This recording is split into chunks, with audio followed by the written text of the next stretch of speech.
2. And we're discussing different types of bowing down that takes place to Hashem. There's different forms, and the Gemara will go into more detail about it.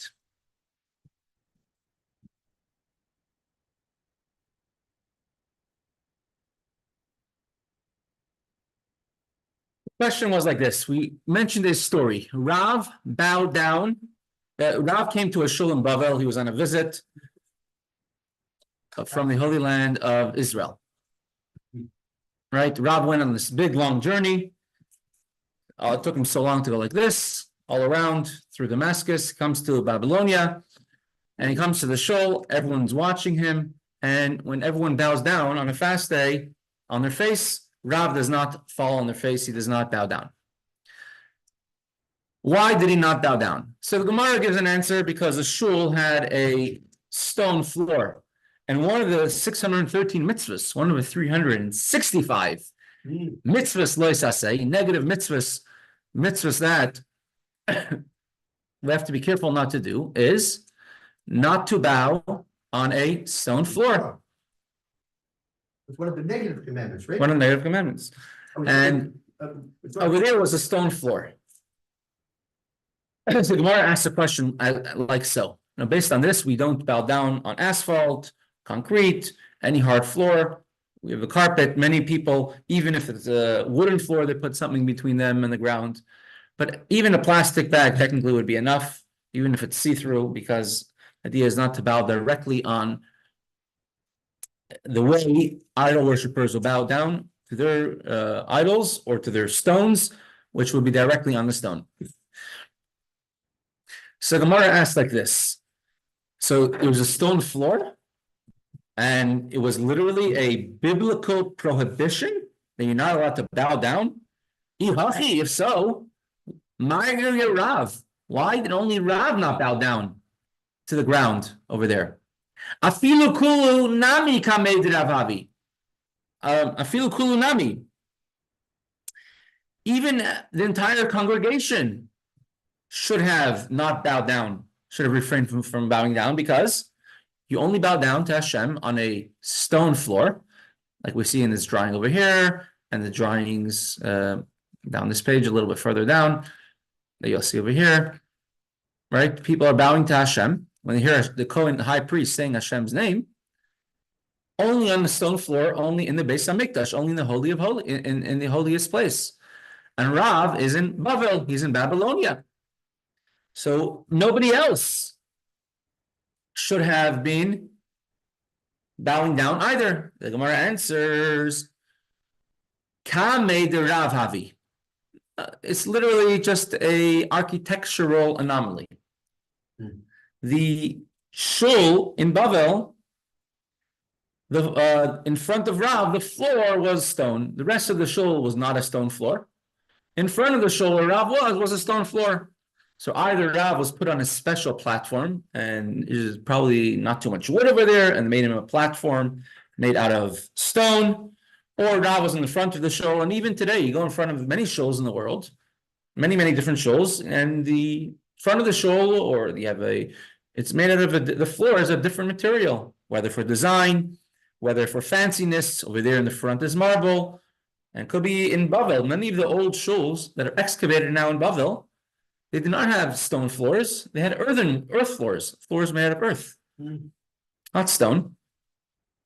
And therefore Rav would, but in the front of the shul, where the Aron Kodesh is, and where the rabbi would be, in honored guest Rav, over there was a stone floor. So that's one answer that the Gemara gives, why Rav did not bow to the floor in the shul, but everyone else did. You can ask a very simple question. Why couldn't Rav just move? Bowing is very important, it's very special. Why couldn't Rav just move? Was he being chazan and then he could not move? Why couldn't Rav put something in front of him? Bow down and take off a robe, and bow down on the robe. So this is one question asks. Now you could say like this, that Rav said, it's not my responsibility. It's the responsibility of the shul to make sure if they can hear me as well, just move the like it's the responsibility of the shul to make sure that I'm able to bow down properly in my place. So at any rate, this is the first answer the Gemara gives, that it was directly in front of Rav, this place with a stone floor. Ask the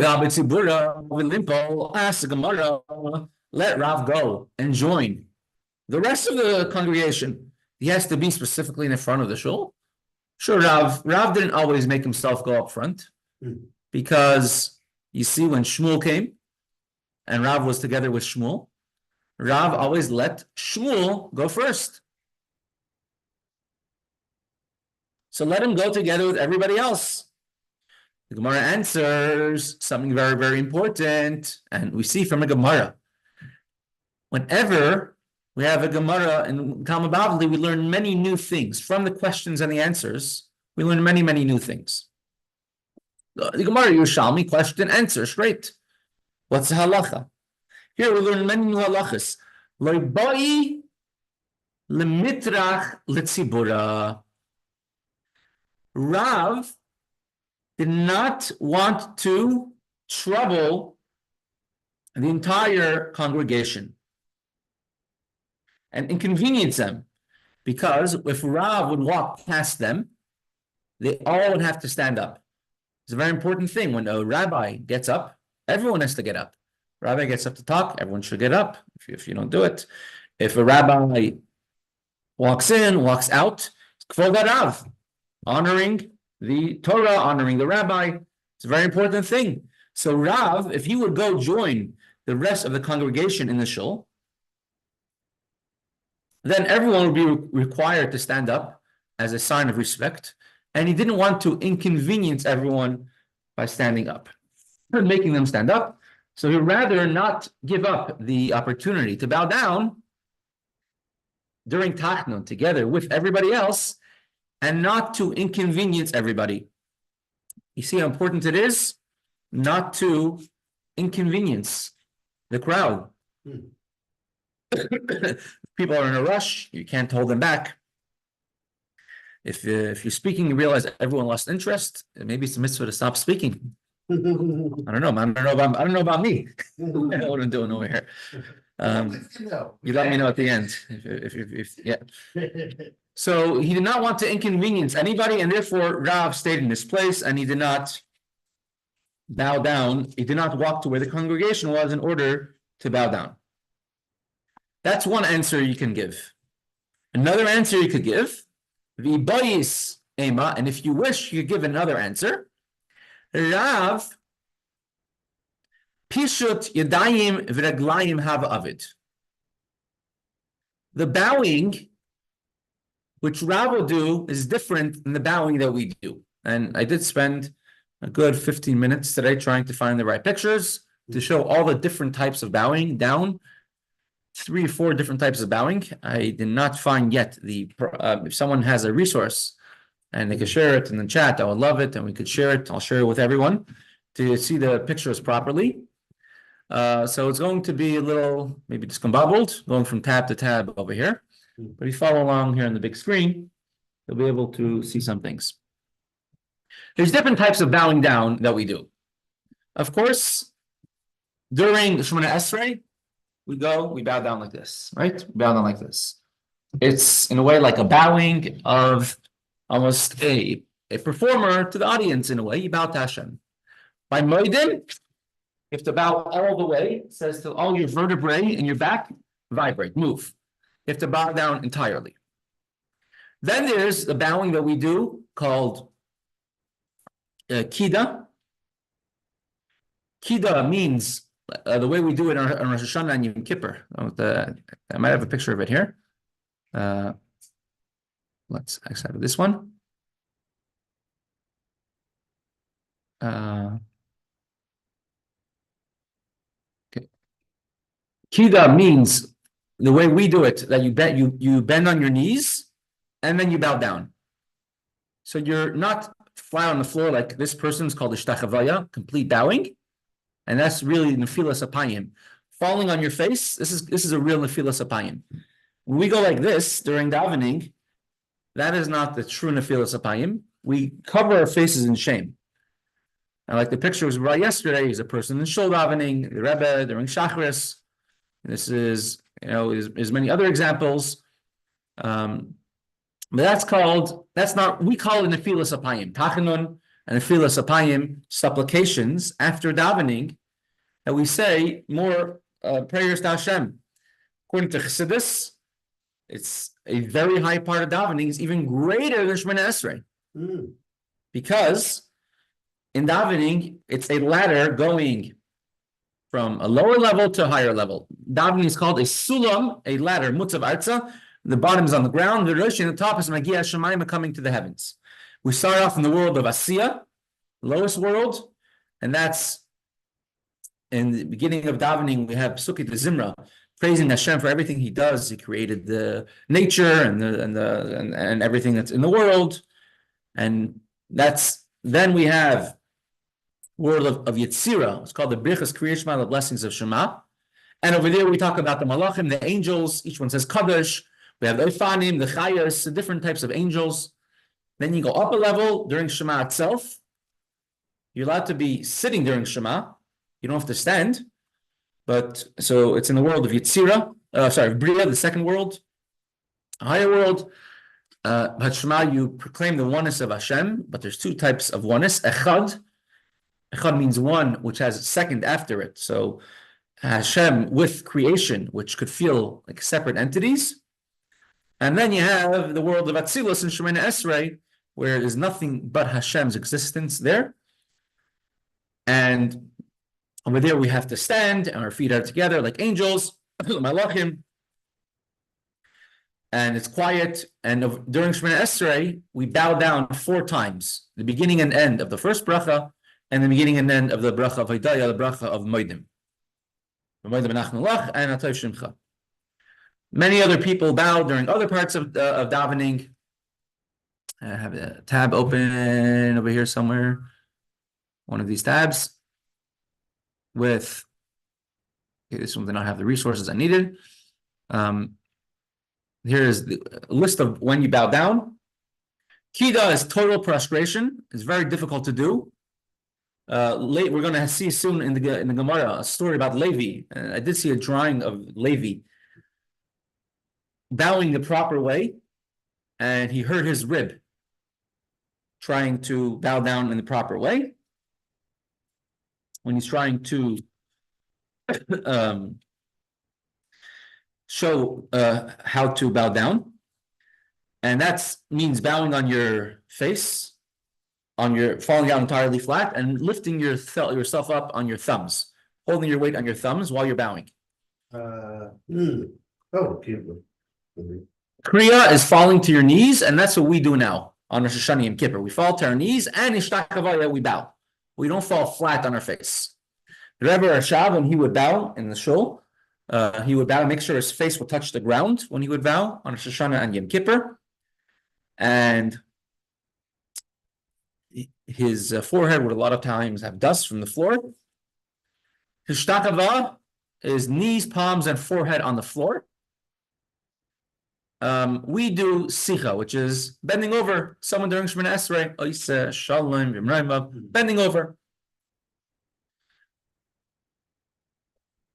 Now, Rabbi Akiva, during Shemoneh Esrei, whenever he would say Hashem's name, he would bow down, and how he would do it is excessive discussions, but he would start off Shemoneh Esrei in one side of the room, and because all the times he bowed down, he ended up being on the other side of the room by the time he's done Shemoneh Esrei.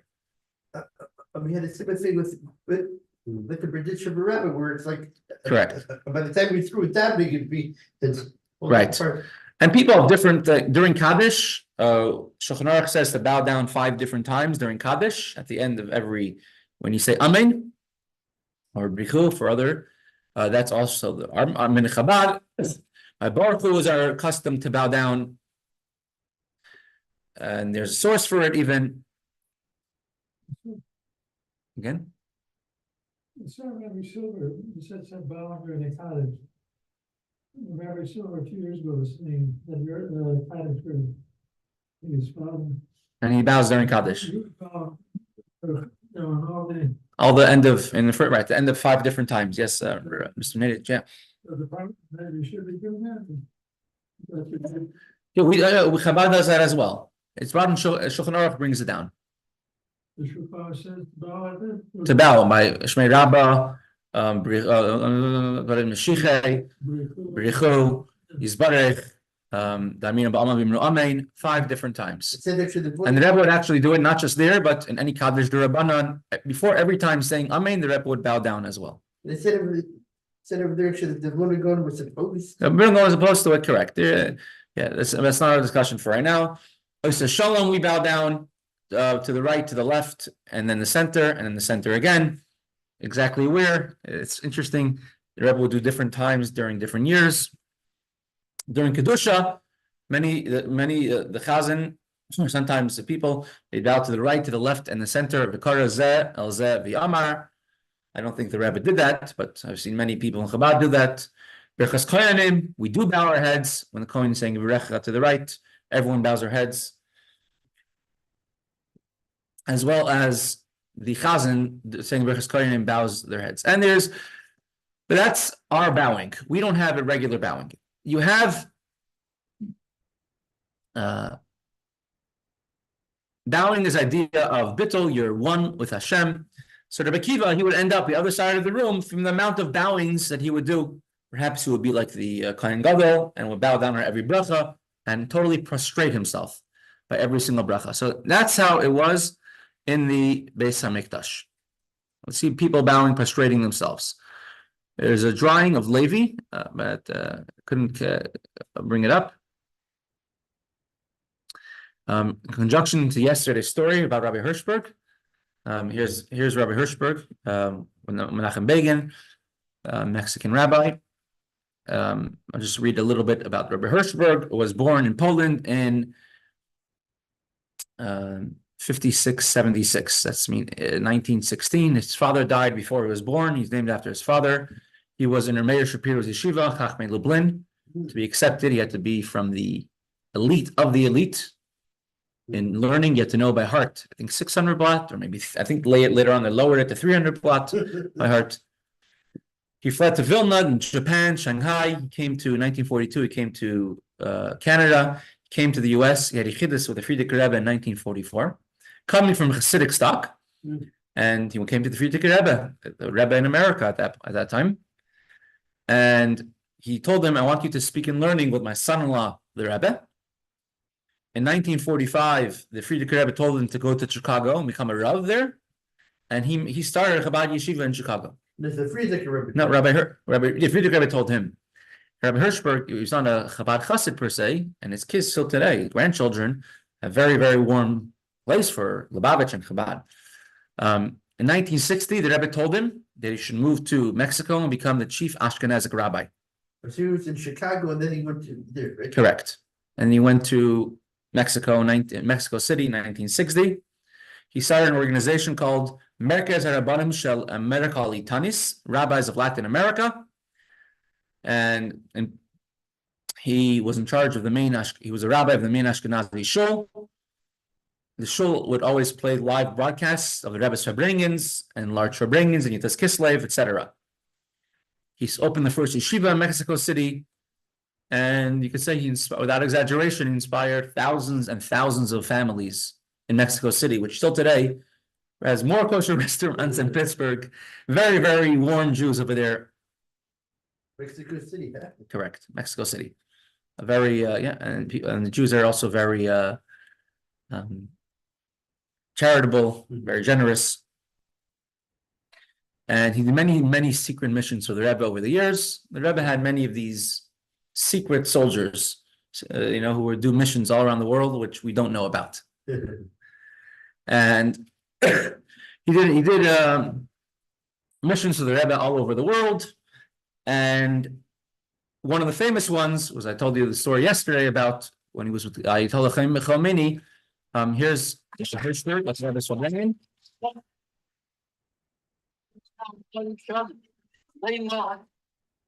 See, this is in the year 19. 1984, and Rabbi Hirschberg passed away actually, I think, in 1985. That's the year he passed away.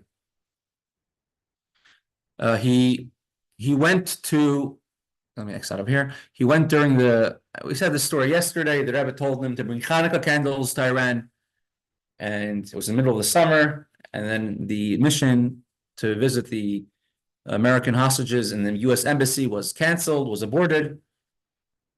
At that point, because I think the U.S. tried to make a rescue mission to rescue the American hostages, and they crashed inside. They crashed in the middle of the desert, like outside of Tehran. Oh, Jimmy Carter tried to. And in Baghdad, I remember. Anyway, so many things happened at that time, and they. Yeah. Anyways, the whole entire visit was canceled, and later on it started again. And when he went to visit the U.S. embassy, he says himself, and he found 6 Jews over there, and they were thrilled that the rabbi, a Rav, came to go visit them. This person's name is Rabbi, I think, is Rachian, and he says the entire story. Hanukkah in July 1979, and he came and he visited, and he lit Hanukkah candles with 6 Jewish hostages in the American embassy in Tehran. The next day, they were invited to a massive prayer in the central square of Tehran with nearly 1 million people in attendance.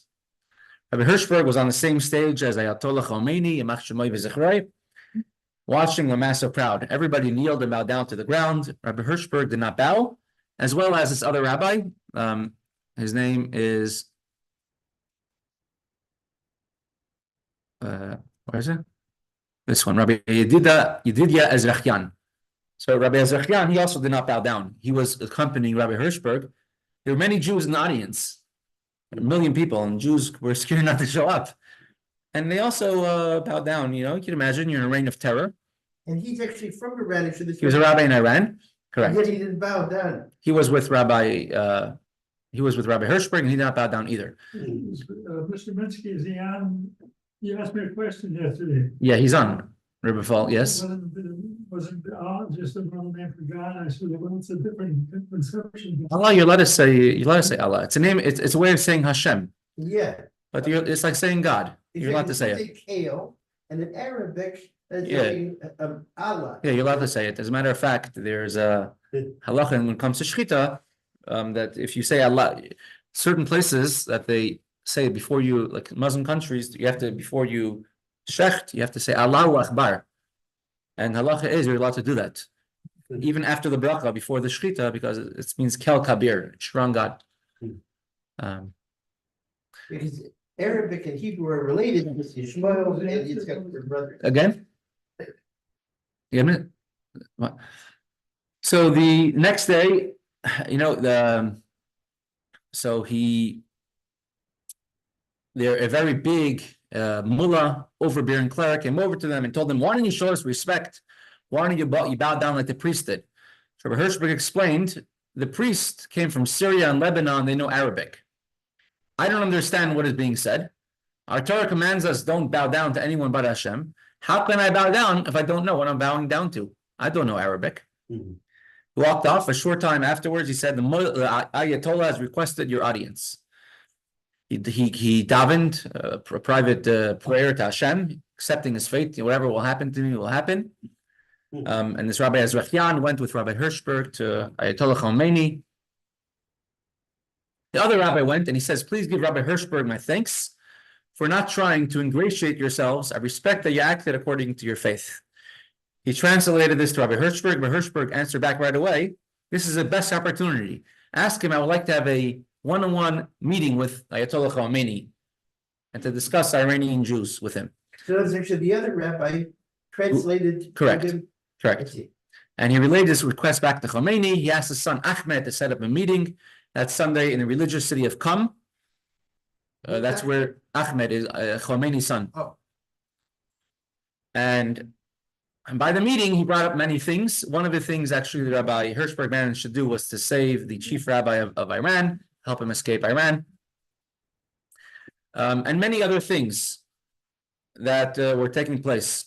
Jews would not be harassed for having a Star of David anymore. Even though no alcohol was allowed at all in Iran, but he allowed Jews to have alcohol for Kiddush. There was a military curfew. No one's allowed to walk in the streets, pain of getting shot or arrested or shot. And Jews who went to Slichos early in the morning for the entire month of Elul were allowed, if they're carrying the talis and tefillin on the streets, the Iranian Revolutionary Guards will allow them to go to shul, even though it was during curfew.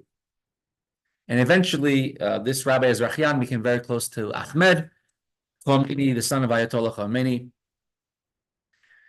And who had become close friends? This Rabbi Ezrachian. Oh yeah, he became close friends with Ahmed. And eventually, Chabad, Baruch Hashem, they saved, over 1,000 young boys and girls, young people from Iran, from the draft.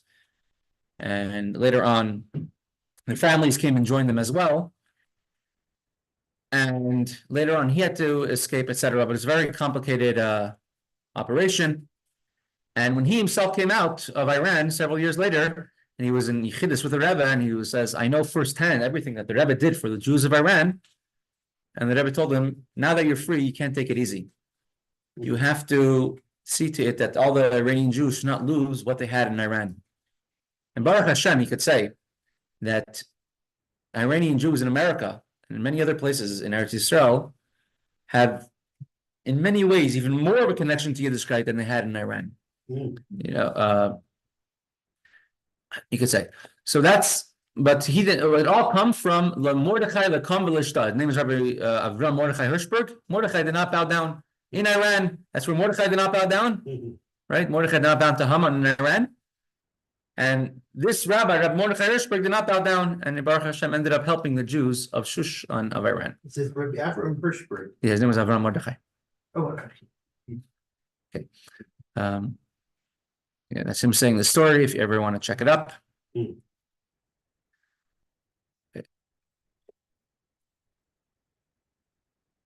So that's different types of bowing down that we do. So Gemara says that that Rav, when he bowed like we bow in the Beis HaMikdash. He bowed down, Pishut Yadayim V'Raglayim, like his people in the Beis HaMikdash. Let me X that out. His people in the Beis HaMikdash who bow down.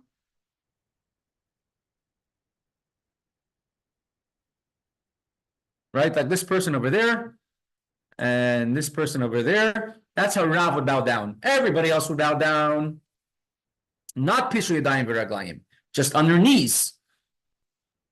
And Ula, we mentioned him many, many times throughout Shas, and he's also a journeyman, traveled between Babel and Eretz Yisrael, communicating between the two schools, all the yeshivas in the Babel and Eretz Yisrael. And Ula said that the Torah, which is not the halacha, but he says you're allowed to bow down on a stone floor on your knees, like we do in Rosh Hashanah and Yom Kippur. That you're allowed to do on a stone floor. You only cannot bow down flat in Filas Apayim on your face. That is what's prohibited, to bow down on a stone floor. So Rav was in shul, and the floor of the shul is stone. Everybody in the shul was bowing down on their knees, and then bowing like we do in Rosh Hashanah and Yom Kippur.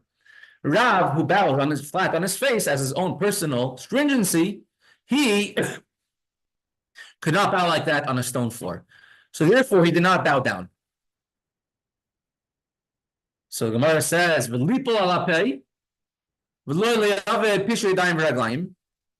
let Rav follow along with everybody else does. When you're able to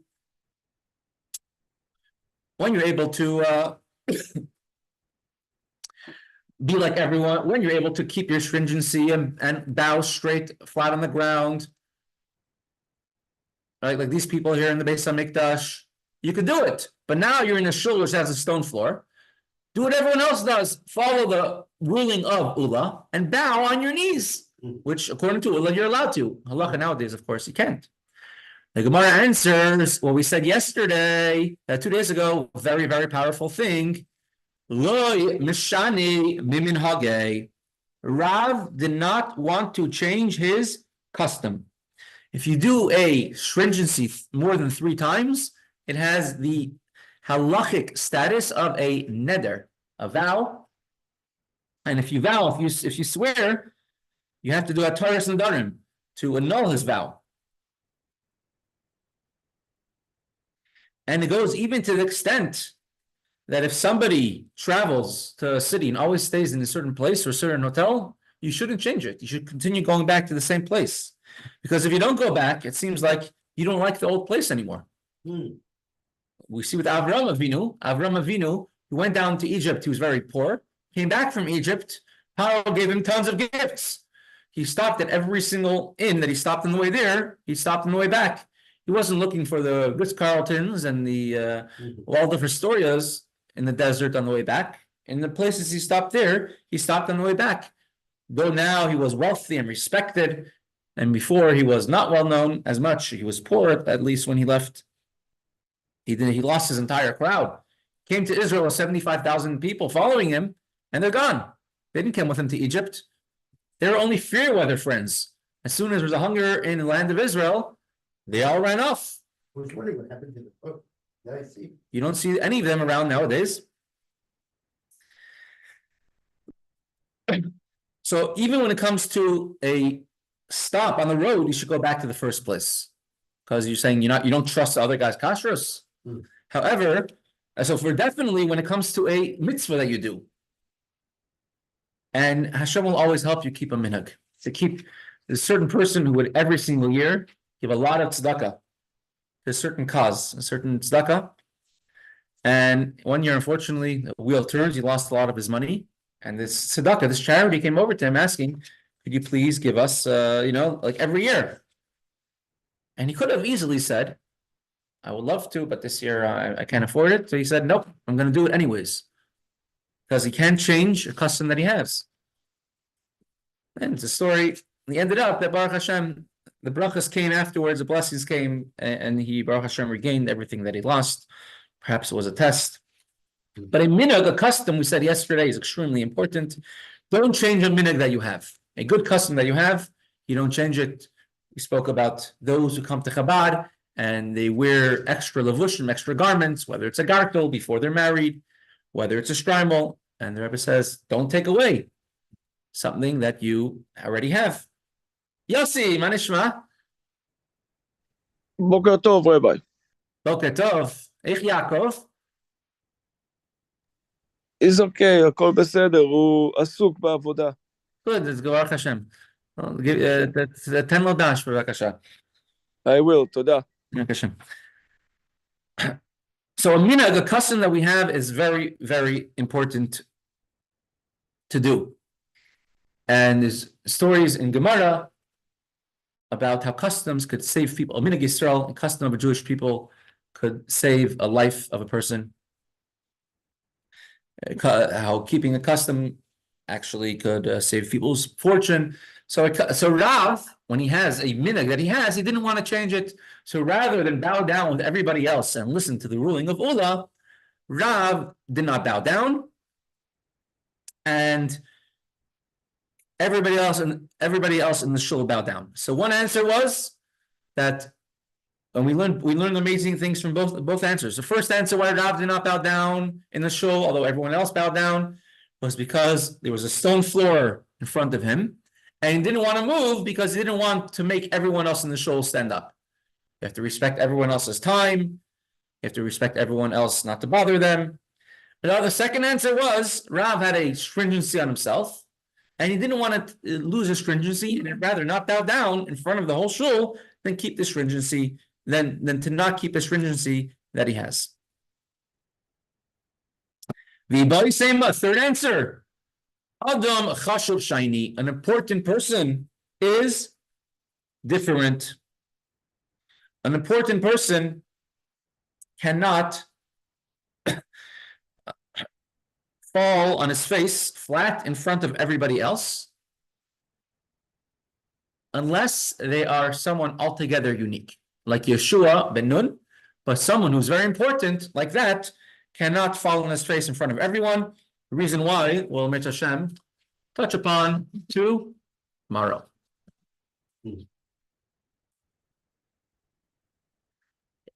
Continue right along. Let's come to the Umayyon.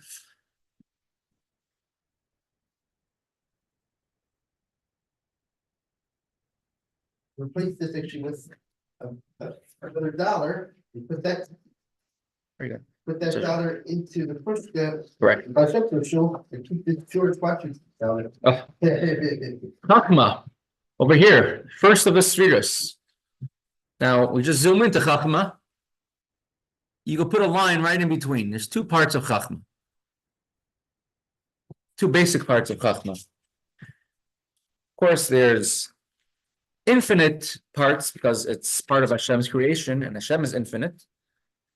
But we're touching now upon two different aspects of Chachma, of wisdom.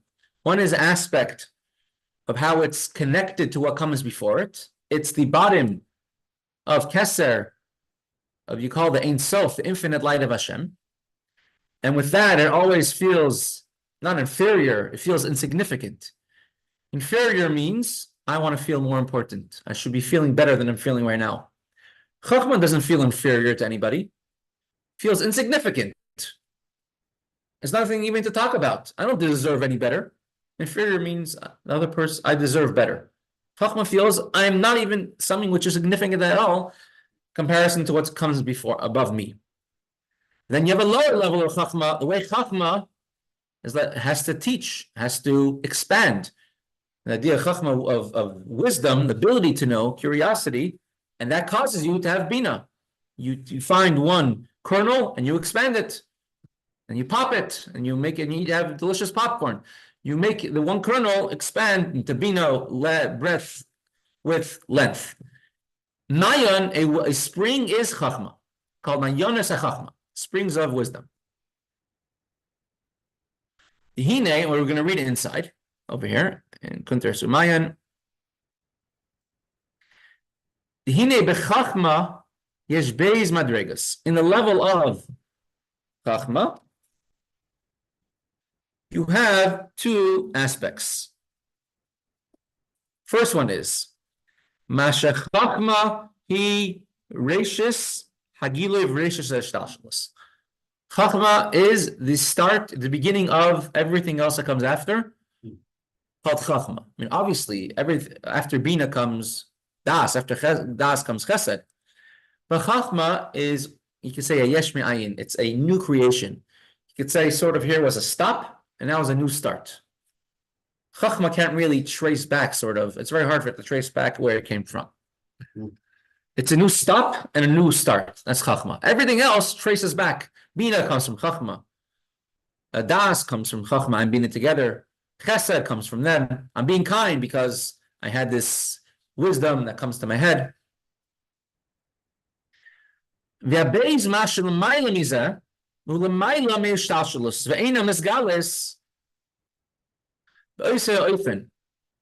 second aspect of Chachma is that it is connected to the level of Keser and the level of Ein Sof, the infinite light of Hashem.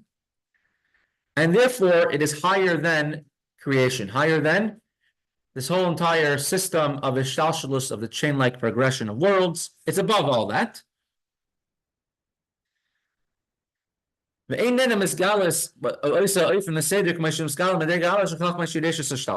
are two different aspects of Chachma. One is a higher aspect, which cannot be revealed. Chachma is not any significance of importance of its own, and instead it looking to go up higher. And the lower aspect, which that you could define, Chachma, the grain of knowledge, curiosity causes that everything else should come about after.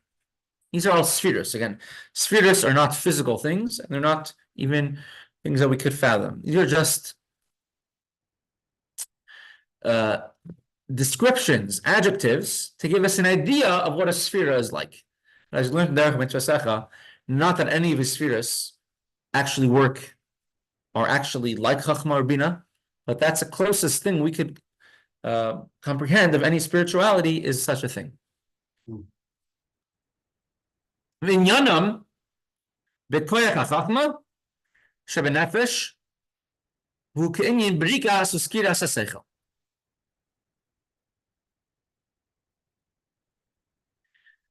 In the soul, you have all these 10 levels all exist in the worlds. The world of Atzilus has it, the world of Bria has it, the world of Yetzirah has it, right? However, it exists within a person himself, within the soul of the person. So now we explained it in the worlds. How it is explained in the soul of the person. The soul of the person is merely a mashal, a way to understand the way the worlds, the holy spiritual worlds work. And just like in your soul, your person has inside of themselves the power of chachma, the power of intelligence, curiosity. What is that in the worlds? You have that as well, and it's like the bekira. It's called a flash of intellect. When a person has an idea, remember Mr. Krieger gave us a good mashal on this. You have to have a mathematician who is working on a equation, a problem that's perplexing him for years and years. Suddenly he gets a flash, he thinks of something new entirely. And he says, hold on, I have to develop this. And if someone talks to him then, he says, don't interrupt, I'm trying to focus right now. And if he's able to grab it and work on it and focus it, he could make it something bigger. Like you have a chess master playing a game, and now he's stuck in he needs a new tactic. And something which defies all contemporary logic until then comes into that person's mind, and they'll suddenly understand it and work on it. That's Chachma. Chachma is a curiosity, it's a flash. It's represented by the letter Yud of Hashem's name, which is tiny, very, very small. That's Chachma. It doesn't show off. It's not very flashy. It is flashy. It flashes. It's there and it's gone. It comes and it's gone.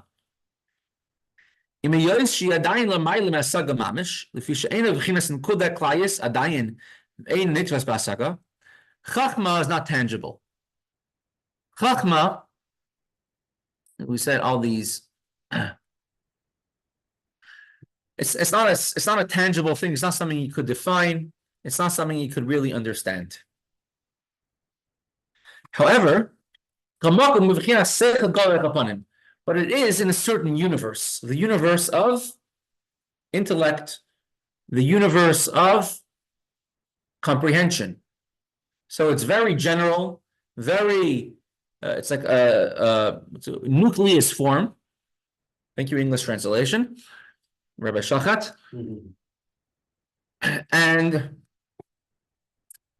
But it's not defined, but we know which ballpark it's in. It's in the ballpark of Chachma. It's wisdom. It's not our insight. It's not emotion. It's something which is connected to wisdom. If a person has a flash of inspiration, he knows in general what he's looking at.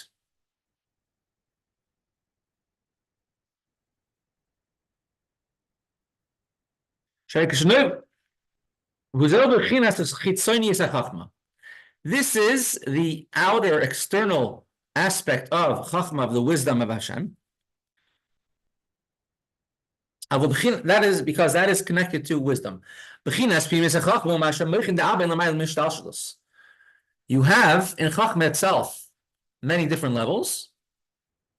But in Chachma itself, you have the Chachma Bina Das, Chabad of Chachma. Then you have the Chagas, Chesed Gvur Tiferes of Chachma.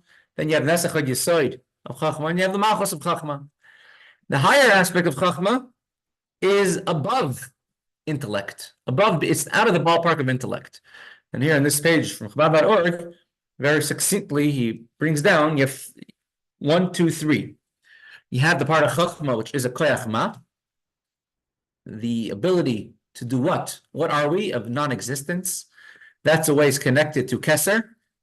Flashes in and out of existence. Second aspect of Chachma is that it's the first of the 10 spheres, the beginning of creation. Reishis Chachma Yiras Hashem, the beginning of Chachma is God-fearing.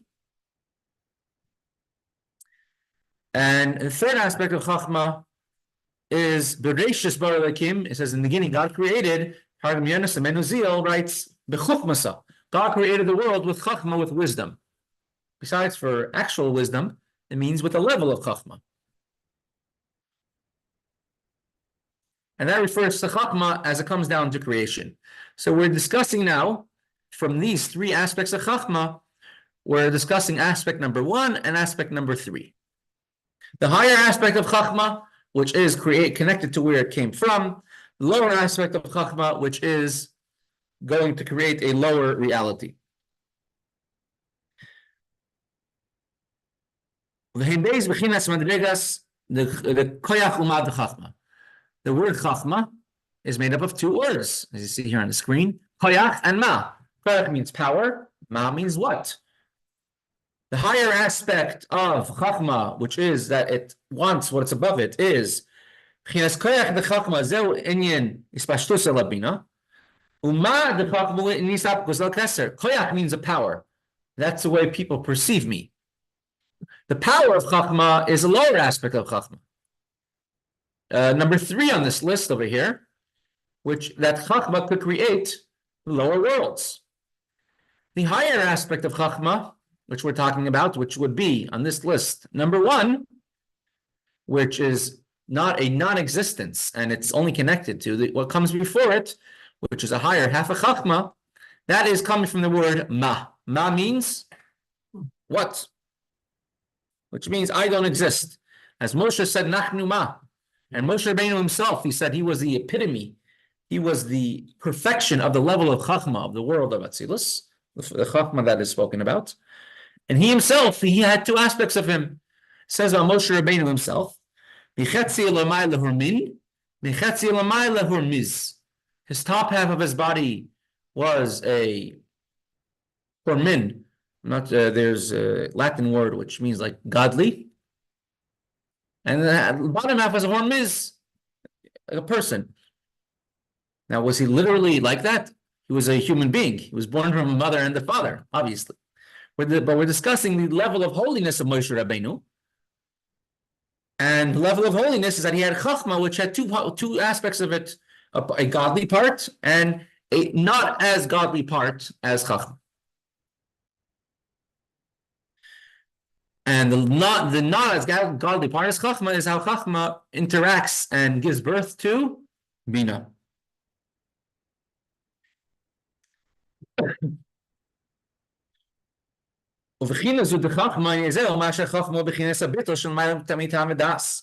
higher aspect of Chachma is what makes it go beyond comprehension, knowledge, and understanding.